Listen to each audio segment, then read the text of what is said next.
Thank you for staying with us. There is raging fire on the mountain in Nigeria regarding scarcity of Naira notes. Barely 2 days to the February 10 deadline set by the Central Bank of Nigeria, CBN, for Naira swap, the Supreme Court has temporarily stopped withdrawal of old notes from circulation. A 7-member panel of the Apex Court, led by Justice John Okoro, stopped the move after ruling on an exparte application brought by Kaduna, Kogi and Zamfara states.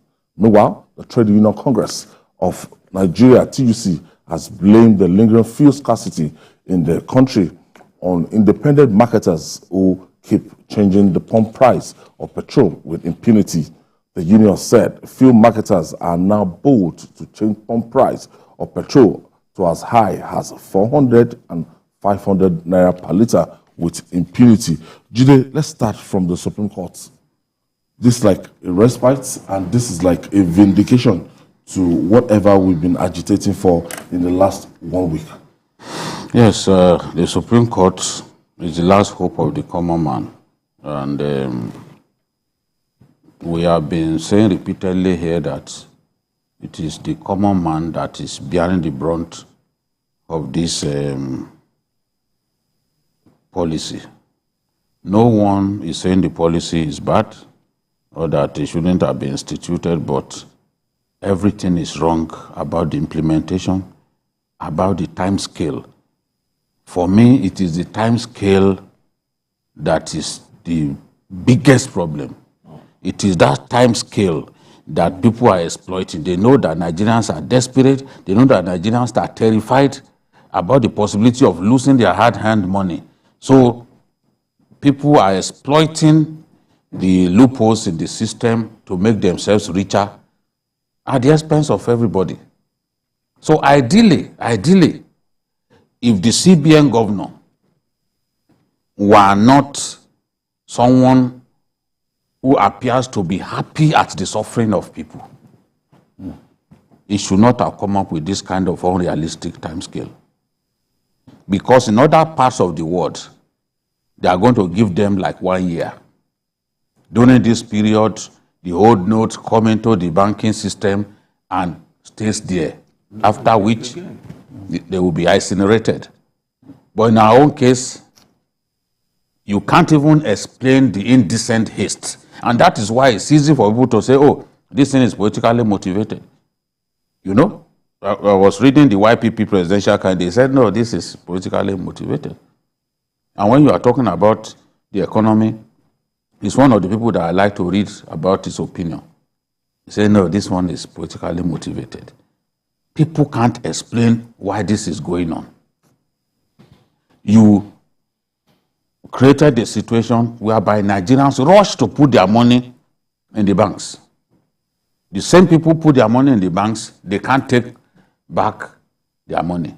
Some will be subjected to the humiliation of taking just 2,000 naira. They're now passing the buck to the banks. A colleague of ours, Theophilus Elama, was given just 1,000 naira across the counter. This is not fiction, Ayo. This is reality. The people, what is he going to do?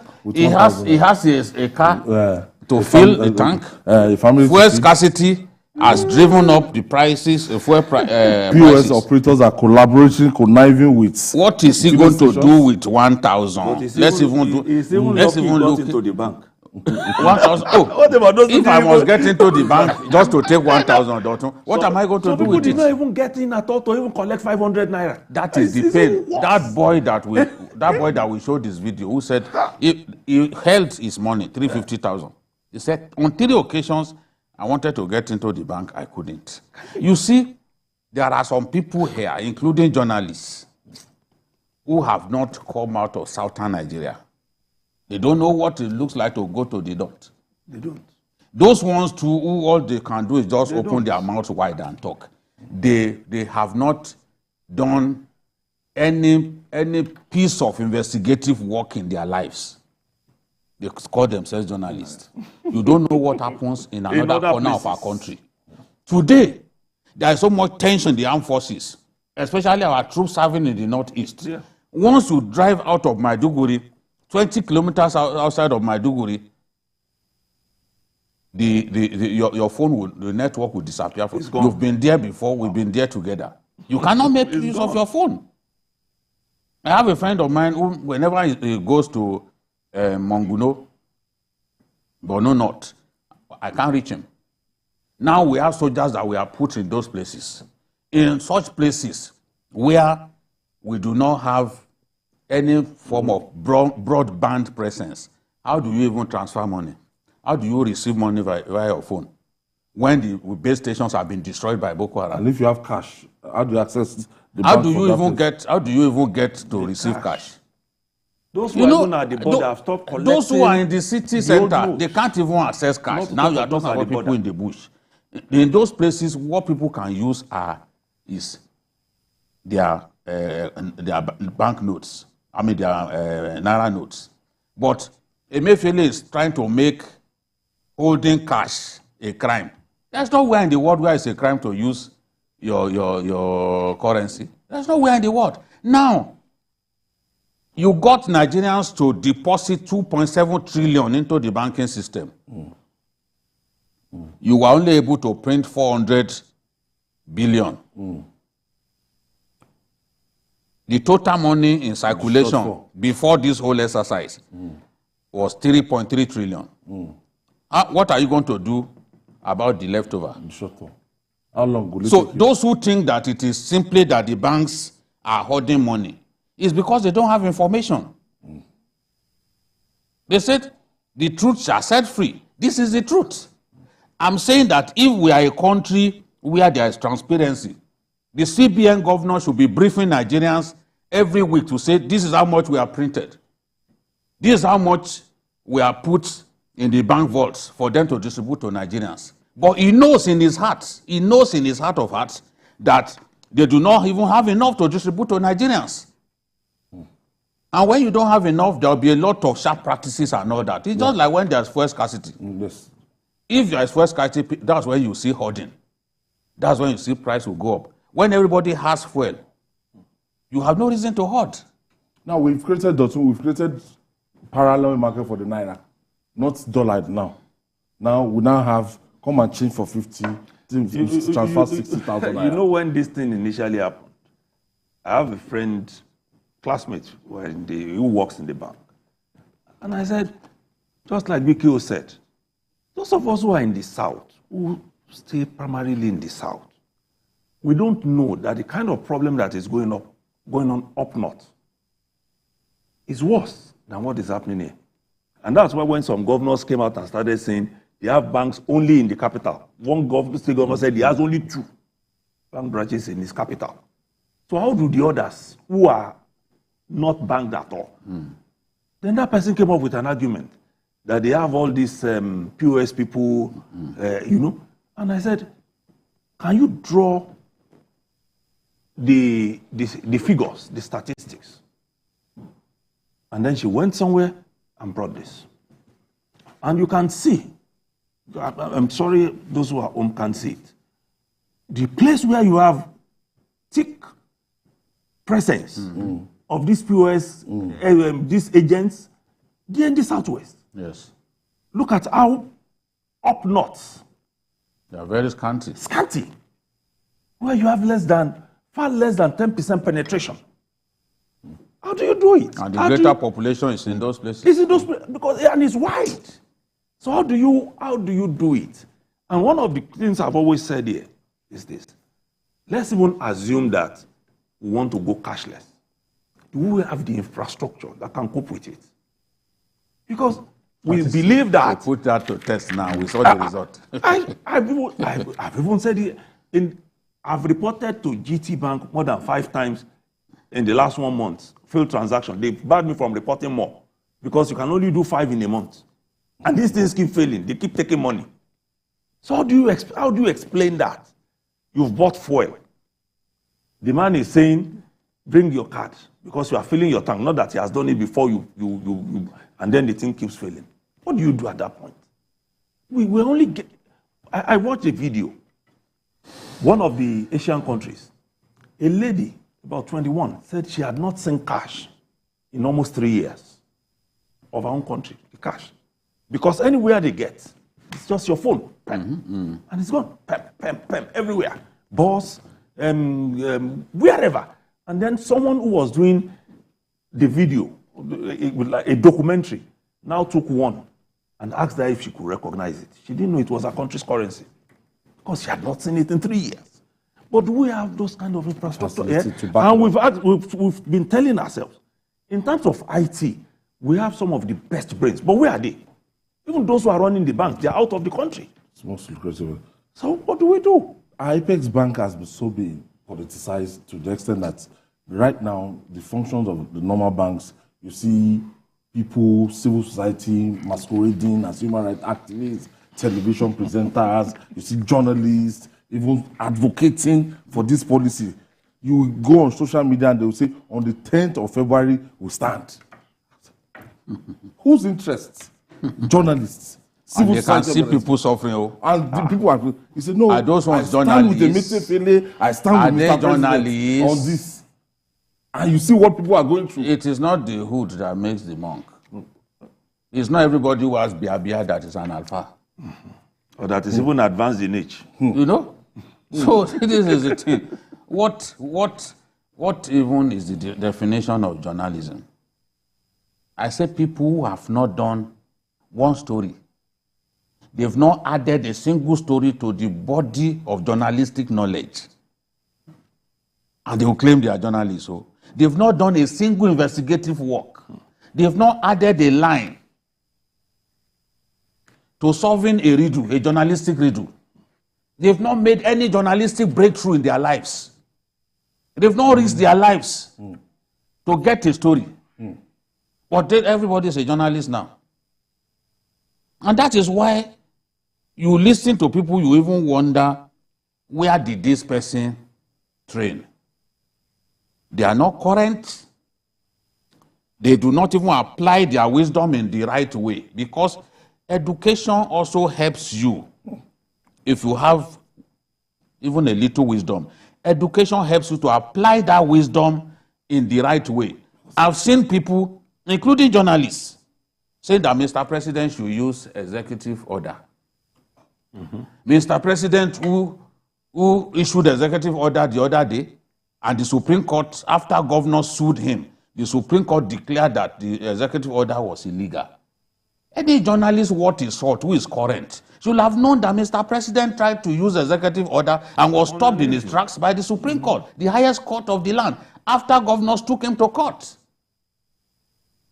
So, if you do not even have knowledge, how do you inform our people? Claiming the policy is targeted at, curbing vote buying and everything, but meanwhile you see people every day. Okay. Let me further shock the ignorant. Let me further shock them. In spite of paucity of Naira across the country, parties are doing political rallies and they are filling arenas. Did you see Kogi today? How did they mobilize people? You think parties can fill arena without spending money? Huh? You think they can fill arenas without spending money?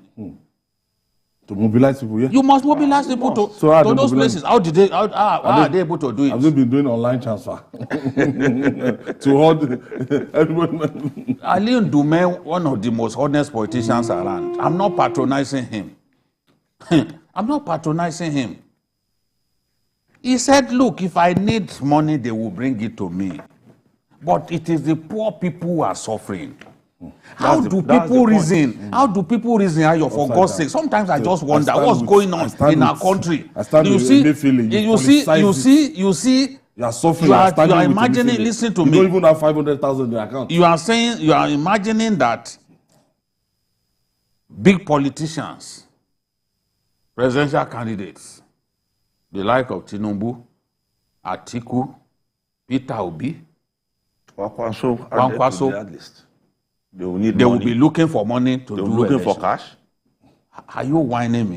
They will be looking for this kind of people. Some of them have banks. Some of them have banks. They're shareholders. I say some of them have banks. Not shareholders. Not shareholders. I say some have banks amongst them. So they will be looking for money. What is the job of the bank MD if he cannot find the money for them? Do these people even know what we are talking about? Even vote buying is not what you do on one day. It's no longer on election day. Thank God for Yaga Africa. They told us that weeks to the Osun election, vote buying had begun. Yeah. You think it's money alone that they use to buy votes? All those women that they give them 6 yards of cotton, Right. is it money? Gary, they call it rapper. Gary. They call them rapper. They just give them 6 yards. You bought their conscience already without giving them Naira. Buy salary for them. Some rice, some have been collecting rice as I speak to you. In any case, to tell you that, look, when there is an unreasonable policy that you can't realize within the time scale, people will exploit it. Some people had a party the other day. In the midst of all this, they said they needed 2 million. They called a big man in the bank. He said, I can't help you, but I have someone who can help. What did they do? They gave them the phone number of the person who can help. That person said, okay, you need 2 million, but you will pay 2.7. They brought out the 2.7. He gave them new notes of 2 million. So, we, the poor people, we can't even get into the bank. Exactly. But somebody sat where he was and they bought 2.7. So if that individual, if that individual can raise 2 million without sweat, so presidential candidates will not be able to. Are the ones who will now struggle, they won't find money. The money that they need for election, they have it already. Stop kidding yourself by saying you stand by Emefiele. Why are you even standing by Emefiele? Emefiele is the most incompetent CBN governor in Nigerian history, and I have the facts.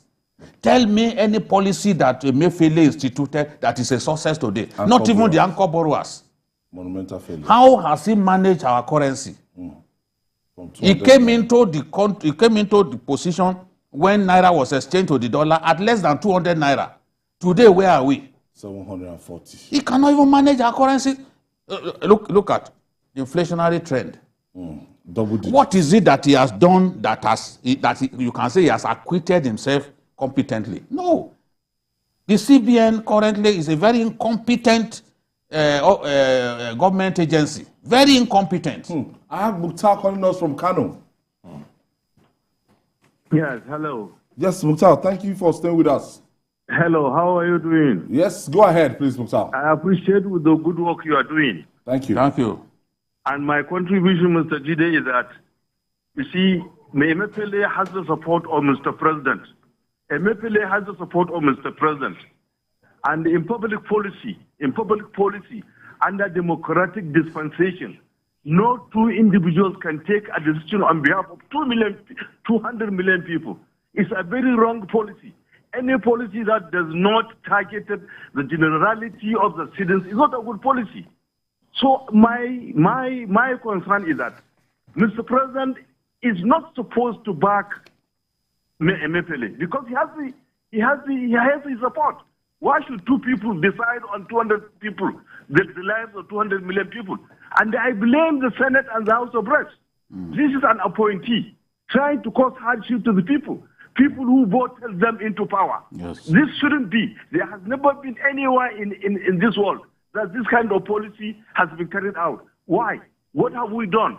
Is it because we have voted into power? This is the benefit that we are getting from them. So I am appealing to all Nigerians that this will affect APC as the vote. I'm saying it with deep down with my heart. Thank you, because Mukhtar. people are suffering. As they don't. Thank you, Mukhtar.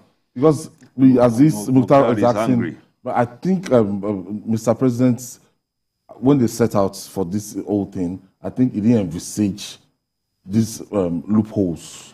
Well, They may have misled them. Now we have everything in place. yes, there is that always that gap between policy and execution, and that was not well taken care of. Because if you are withdrawing and replacing, and what you have done is 1/9 of what you have withdrawn, that you have put out, and you think that the technology that is in place in terms of internet banking will cover it up. Then we should be asking the question, how does it cover it up? And like BKO got angry, I'm also angry because of the ignorance of our people. Our people are so ignorant that when they hear certain things, they don't even look at what are the facts on ground. Yes. What are the facts? People want to put in their money into the bank. They can't even enter to go and deposit. Yes.